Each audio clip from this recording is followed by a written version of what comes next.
Assalamualaikum warahmatullahi wabarakatuh. Kita lanjutkan pembahasan kita tentang kelenjar endokrin. Yang kedua itu kita bahas kelenjar tiroid.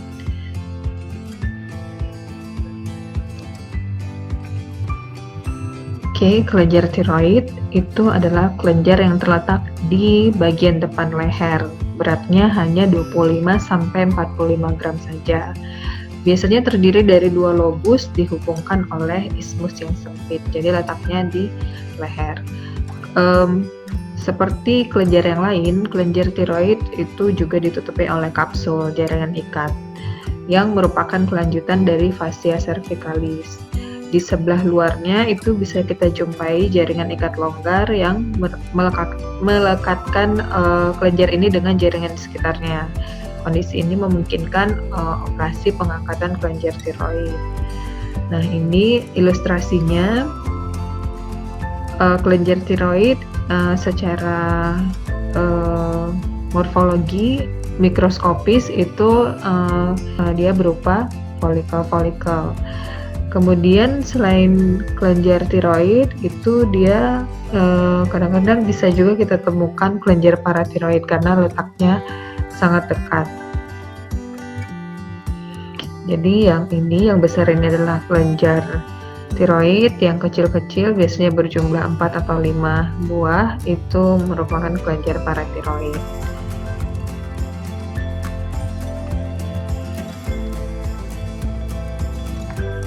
Oke, jadi kelenjar tiroid ini tersusun atas sel-sel kelenjar yang berbentuk sferis yang kita sebut sebagai folikel. Jadi tadi seperti di gambar yang sebelumnya, ini adalah folikel-folikel dari kelenjar tiroid. Diameter folikel biasanya 0,02 sampai 0,9 mm dan di dalamnya mengandung cairan koloid. Cairan koloid inilah yang merupakan hormon produk sekretorik dari kelenjar tiroid ini. Pada manusia, folikel yang kecil itu jumlahnya jauh lebih banyak dibandingkan dengan folikel yang besar.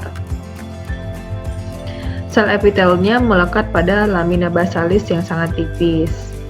Kemudian dia juga di antara folikel-folikel itu juga terdapat serabut-serabut retikuler. Selain itu, di sekeliling folikel juga banyak terdapat plexus kapiler dan dijumpai ujung-ujung fasa cairan limfa.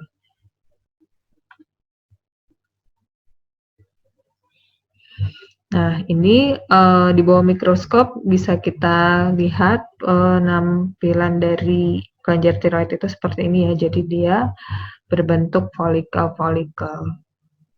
Ini kalau dia sudah terpotong, kita bisa lihat gambaran seperti lingkaran yang dikelilingi oleh epitel kuboid simplex. Di dalamnya ada cairan koloid. Di antaranya ada jaringan ikat dan pembuluh-pembuluh darah.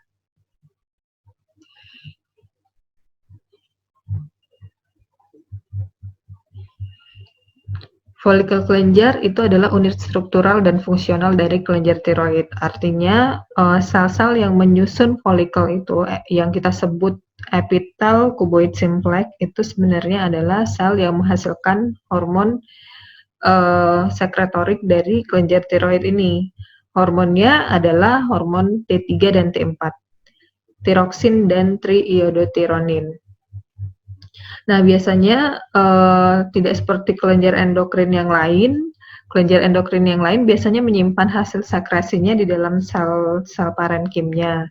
Contohnya kemarin kita lihat waktu kita bahas tentang kelenjar hipofisis, sel-sel penghasil kelenjarnya itu menyimpan produk sekretoriknya di dalam sitoplasmanya gitu, yang kita lihat sebagai granula-granula berwarna orange ataupun berwarna biru itu adalah sebenarnya hormon yang dihasilkannya. Nah, tapi kalau kelenjar tiroid ini hormonnya tidak disimpan di dalam sel tetapi di dalam lumen dari folikel yang kita sebut tadi sebagai cairan koloid itu adalah hormon dari kelenjar tiroid ini.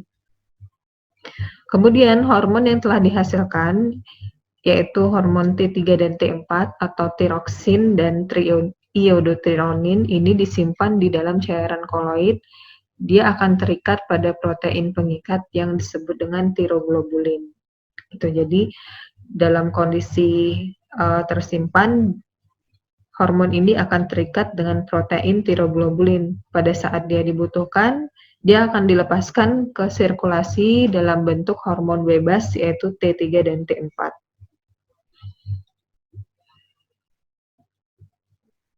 Proses pembentukan atau pelepasan hormon tiroid ya. Di awalnya yang disintesis itu adalah protein pengikatnya yaitu tiroglobulin, kemudian terjadi iodinisasi molekul tirosin, kemudian tiroglobulin ini nanti akan yang telah terikat hormon ya, nanti dia akan dikeluarkan ke dalam lumen untuk disimpan. Kemudian jika tubuh kita membutuhkan hormon tiroid seperti tiroksin atau triiodotironin, maka sel folikel akan melakukan reabsorpsi dari tiroglobulin. Kemudian tiroglobulin tersebut akan dihidrolisis sehingga hormon bebasnya bisa dilepaskan. Gitu. Setelah hormon bebasnya itu sudah terbentuk, hormon bebas akan dikeluarkan ke dalam aliran darah.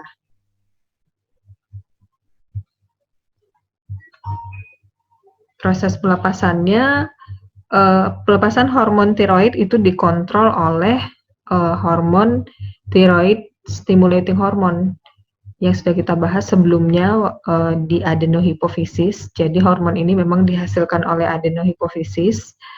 Jika TSH itu dilepaskan, maka dia akan berikatan dengan reseptor TSH yang berada di membran plasma sel folikel. Ikatan TSH dengan reseptor tersebut nanti akan menyebabkan perubahan morfologi sel folikuler.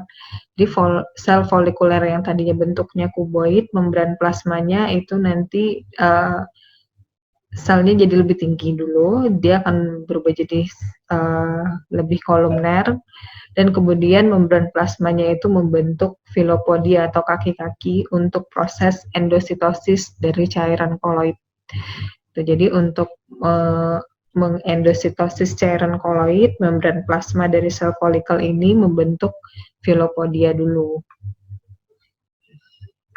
Setelah itu, setelah terjadi proses yang tadi sebelumnya dijelaskan dan terbentuk hormon bebas T3 dan T4, T3 dan T4 nanti akan dilepaskan melalui plasmalema dari sel folikel, masuk ke jaringan ikat dulu, kemudian baru didistribusikan ke aliran darah. Kemudian setelah masuk ke aliran darah, dia akan berikatan dengan protein karirnya gitu. Jadi ada protein pembawa yang disebut dengan tiroksin binding globulin. Protein inilah yang akan membawa hormon tiroksin untuk bisa sampai ke sel target.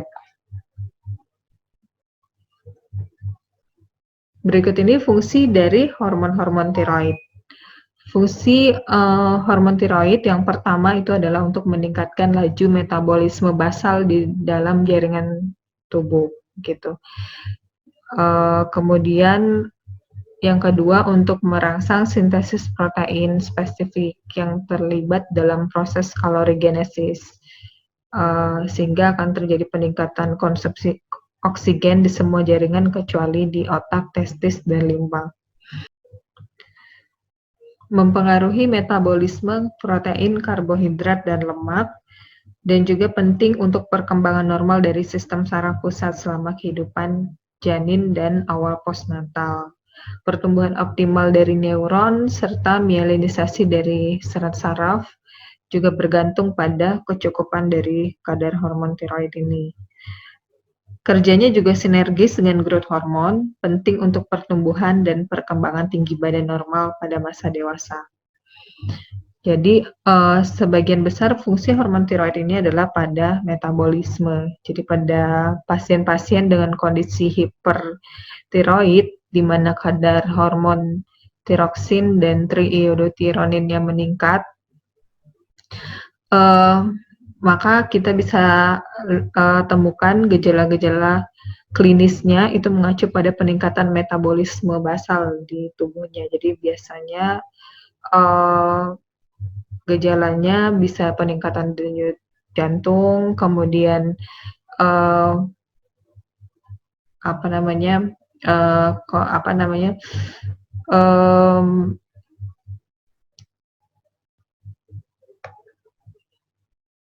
peningkatan denyut jantung, kemudian ada juga penurunan berat badan, berkeringat dengan berlebihan, dan lain sebagainya.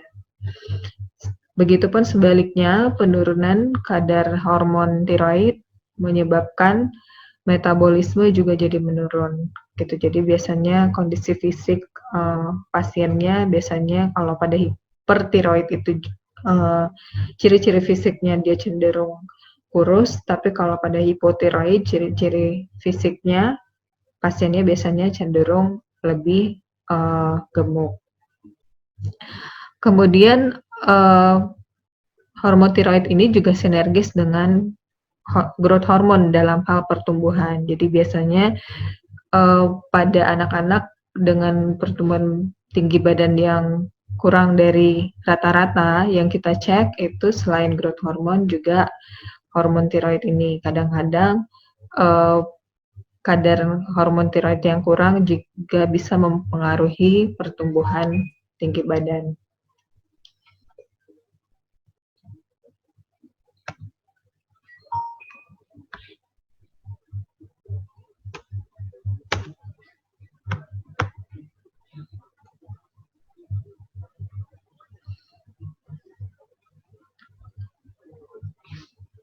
Ini adalah histologis dari kelenjar tiroid.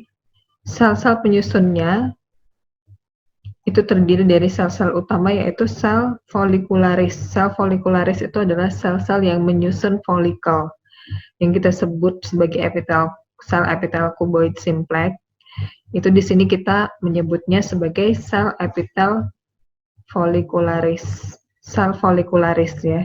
Sel-sel inilah yang menghasilkan hormon-hormon seperti tiroksin dan triiodothyronin.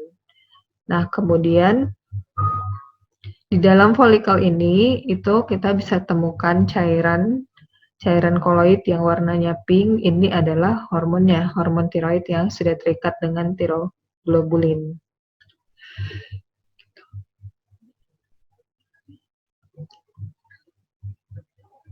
Bentuk sel epitel itu mengindikasikan aktivitas dari kelenjar. Semakin tinggi selnya itu maka aktivitasnya semakin aktif, aktivitas kelenjarnya semakin aktif.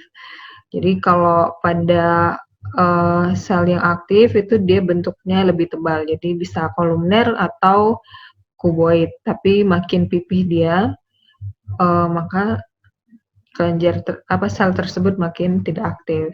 Sitoplasmanya basofilik. Kadang-kadang juga sering dijumpai droplet lemak, droplet jernih koloid yang masih segar juga akan tampak homogen.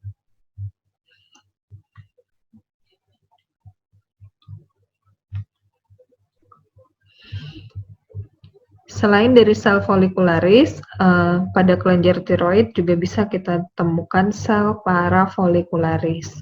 Sel parafolikularis ini berada di dekat sel folikularis. Jadi ini adalah sel folikularis yang mengelilingi folikel kelenjar tiroid. Kemudian di antara folikel yang satu dengan folikel yang lain itu ada yang namanya sel parafolikularis. Hormon yang dihasilkan berbeda dengan sel folikularis. Hormon yang dihasilkan oleh sel ini adalah hormon kalsitonin.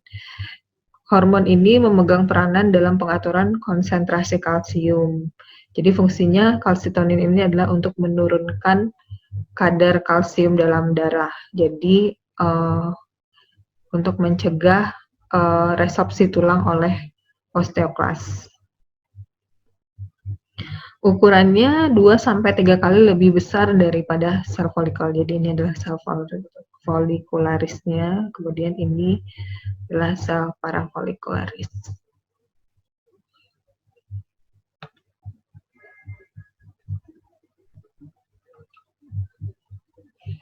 Ya, ini juga sel parafolikularis. Ini adalah folikel dari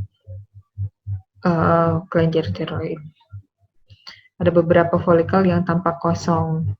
Nah, ini sebenarnya folikel juga, tapi dia nggak ada isi, tidak ada cairan koloid di dalamnya. Ini adalah sel parafolikularis. Dari ukuran dia sedikit lebih besar daripada sel-sel folikularis. Oke, demikianlah kuliah tentang kelenjar tiroid. Berikutnya akan kita lanjutkan dengan kelenjar paratiroid. Baiklah, kali ini kita bahas tentang kelenjar paratiroid. Kelenjar paratiroid letaknya dekat dengan kelenjar tiroid. Biasanya dia menempel di kelenjar tiroid. Jumlahnya kurang lebih 4 buah, kadang bisa 5. Ukurannya sangat kecil, dimensinya panjangnya 3-8 mm, lebarnya 2-5 mm, tebalnya setengah milimeter aja, kadang 2 mm. Kemudian dia sebagian besar terletak di dalam kapsul kelenjar tiroid, kadang-kadang berdampingan dengan jaringan parenkim dari kelenjar tiroid, hanya dibatasi oleh selapis tipis dari jaringan ikat. Nah, ini adalah gambaran histologis dari kelenjar paratiroid. Di sini bisa kita lihat kelenjar ini juga dibungkus oleh kapsul jaringan ikat. Kapsul ini meluas sampai ke dalam, ke parenkim dari kelenjar. Dia membentuk trabekula. Nah, trabekula jaringan ikat ini merupakan tempat lewat atau jalan masuk dari arteri, vena, nervus, cairan limfe.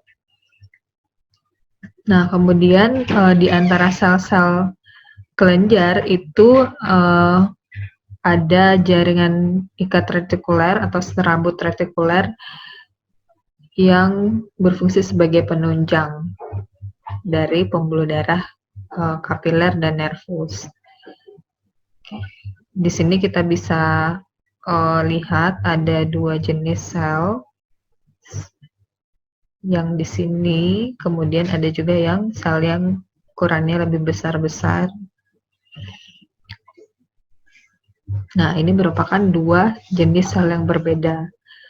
Sel-sel kelenjar paratiroid, sel-sel penghasil hormonnya itu yang ini.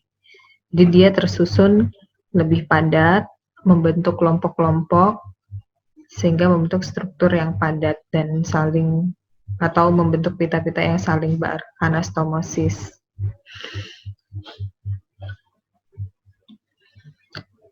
Sel-sel penghasil hormonnya itu kita sebut sebagai chief cell. Ini merupakan sel parenkim utamanya, ukurannya 5-8 mikrometer. Granul sitoplasmanya ukurannya 200-400 nanometer. Fungsi dari chief cell ini adalah untuk menghasilkan hormon paratiroid. Efek PTH ini berlawanan dengan hormon kalsitonin yang dihasilkan oleh kelenjar tiroid yang sudah dibahas sebelumnya, tapi dia juga berperan dalam pengaturan kadar kalsium dalam darah. Kalau kalsitonin fungsinya adalah untuk menurunkan kadar kalsium, PTH fungsinya untuk meningkatkan kadar kalsium di dalam plasma. Jadi dia akan mempengaruhi resorpsi dari tulang dan reabsorpsi kalsium di tubulus renalis, sehingga juga akan meningkatkan absorpsi kalsium di usus halus, sehingga pada akhirnya nanti kadar kalsium di dalam plasma akan meningkat.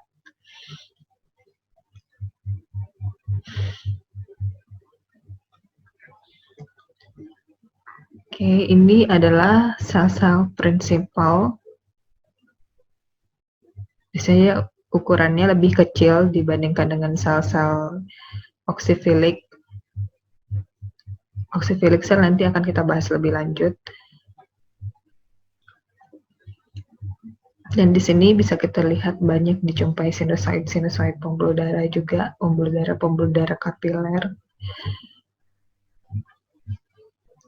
dan serabut-serabut retikuler. Nah, sel yang lain selain chief cell adalah sel oksifilik atau oksifilik cell. Jumlahnya lebih sedikit. Dia bisa tersebar sendiri-sendiri atau membentuk atau dia berkelompok.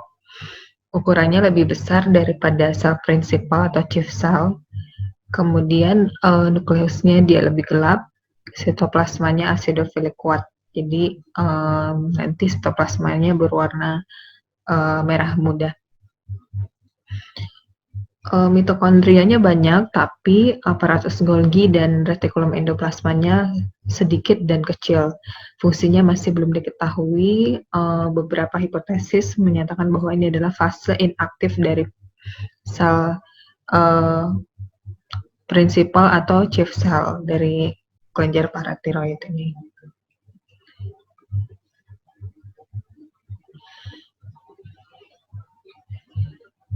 Ini kalau diperbesar dari gambar yang tadi kita bisa lihat sel-sel kelenjar paratiroid ini tersusun tampak gelap dan terang. Ini tergantung dari kandungan hormonnya. Semakin banyak kandungan hormonnya, dia akan semakin gelap, begitu pun sebaliknya. Dia tersusun dalam pita-pita yang saling beranastomosis gitu. Jadi dia tersusun sangat rapat. Nah, selain dari sel prinsipal atau chief cell, ada juga sel oksifilik. Sel oksifilik ini ukurannya lebih besar daripada chief cell. Sitoplasmanya lebih acidofilik, jadi warnanya merah muda. Kemudian nukleusnya kecil dan juga padat. Jadi dia bisa tersebar sendiri-sendiri ataupun berkelompok seperti ini. Oke, demikian pembahasan tentang kelenjar paratiroid. Selanjutnya kita akan bahas tentang kelenjar adrenal.